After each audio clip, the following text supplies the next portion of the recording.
Your tagline is one day, one vote. That's right.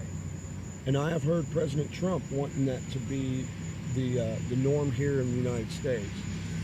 Mr. Strbich, how are you going to implement that? Can you tell us the system that you will use to make that a reality in Ohio? What does that entail? Yeah, I think, what's interesting is we have 28 days of early-in voting in Ohio, and our standards have gotten looser and looser as far as getting more people to register.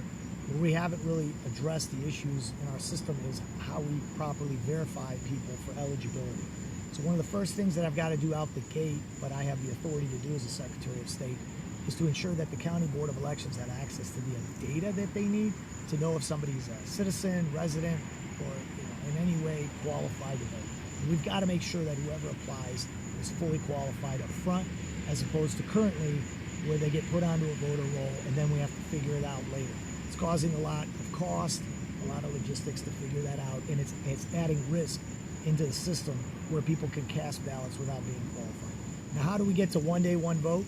It starts with the legislature, but the Secretary of State has to be strong and advocating for that. And so with President Trump at the helm, with his executive order that came out in March, and the push coming from potentially the new governor, we're in a better position to address issues we haven't addressed in the election systems for 20-some years. It's taken us 20 years to kind of allow this all to really form this really loose system. So one of the key areas in doing that up front, where the Secretary of State can be, we can get back to a pen and paper ballot system.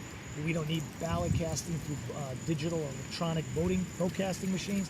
That would save us a lot of money. That would engender a lot of confidence. It would actually make voting quicker, Martin, because a lot of people find themselves fumbling with the actual ballot marking device, a touchscreen, when they get there.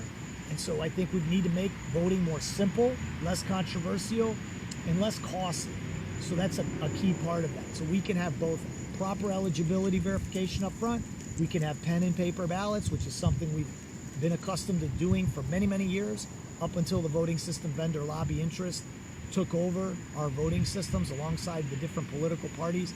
And it's further taken us away from a standard where we can verify both the votes that were casted and counted and ensuring that those were truly honest and accurate.